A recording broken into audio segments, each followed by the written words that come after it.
Hello, my name is Philip Totaro. I'm the founder and CEO of market research firm IntelStor. Welcome to your weekly dose of truth to power.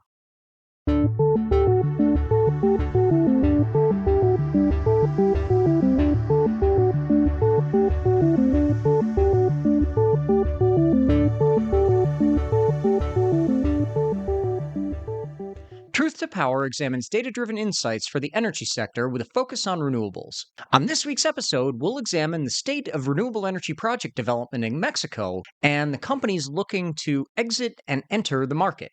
The election of Mexican President Claudia Sheinbaum was supposed to usher in a new era of renewable energy project development opportunities in Mexico.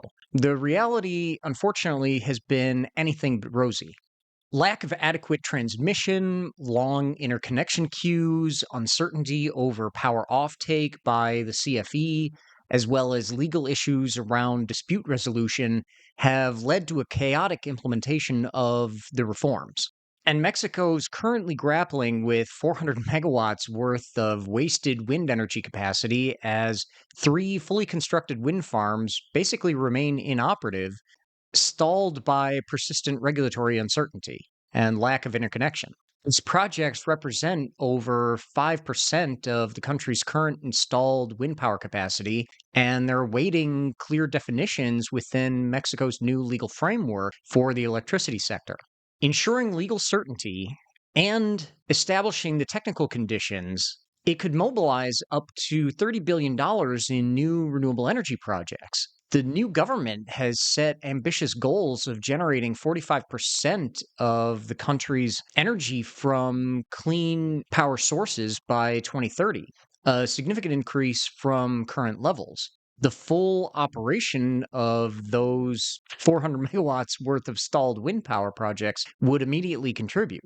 But this reflects a wider issue in the country. Regulatory uncertainty has already caused Iberdrola to exit the market and has Acciona Energy also contemplating the sale of their operating portfolio as well. Iberdrola has agreed to sell its remaining business in Mexico last week to the Cox Group for $4.2 billion. The transaction includes an operating installed capacity of 2,600 megawatts, of which 1,368 corresponds to combined cycle and cogeneration plants. 1,232 megawatts corresponds to renewable energy assets. And they've also got a portfolio of 12 gigawatts worth of development projects across all technologies.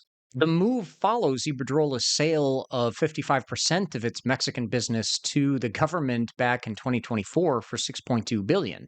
That was based on a deal reached after public disputes with then President Andrés Manuel López Obrador. That sale included 12 gas-fired power plants and one wind farm totaling 8,539 megawatts. Needless to say, Iberdrola was a little off-put about the way they were treated in the Mexican market. On the heels of that successful deal, Acciona Energy is reviewing its entire portfolio of renewable energy assets, and specifically projects in Mexico, as part of their ongoing asset rotation strategy. Their renewables portfolio in Mexico consists of 1,076 megawatts of wind power capacity and 405 megawatts of solar photovoltaic capacity as of the end of June. Now, for her part, President Sheinbaum insisted that private generation remains possible and legally secure in Mexico, provided that it aligns with national legislation. She noted that there are clear rules for private companies to operate and generate power with options to sell that electricity to CFE or on the wholesale electricity market. But the process of integrating these projects into the grid remains very slow, and it underscores the pressing need for substantial reinforcement of the national transmission and distribution networks there. By 2030, the country needs to build at least 15,000 kilometers of new transmission lines, according to the National Electricity System Development Program. But without long-term auctions or clear rules, the requirements for participation in the wholesale electricity market is leaving private companies reluctant to continue to invest.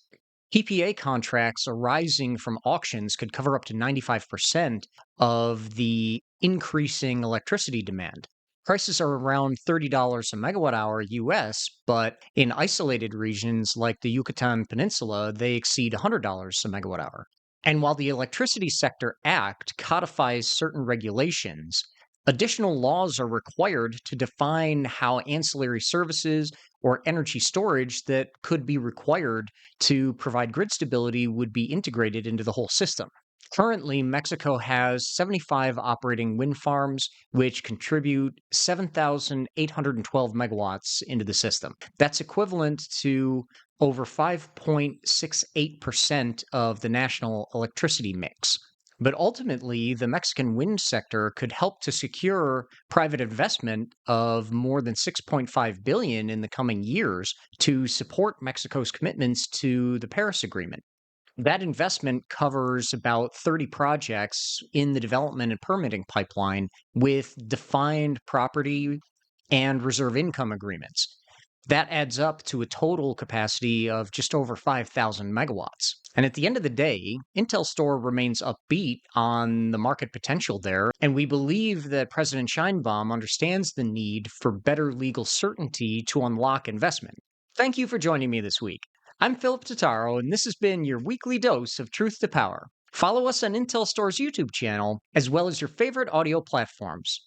And visit www.intelstore.com to join more than 200,000 subscribers to our renewable energy data solutions. A full analysis of the renewable energy market in Mexico is available to subscribers. And if you haven't done so already, register today for the next Wind Summit event in Houston, Texas this October. Visit www.windsummit.org and join hundreds of your industry colleagues from companies like NextEra, EDPR, EDF, Pattern Energy, Clearway, Apex Clean Energy, and more. We hope to see you there.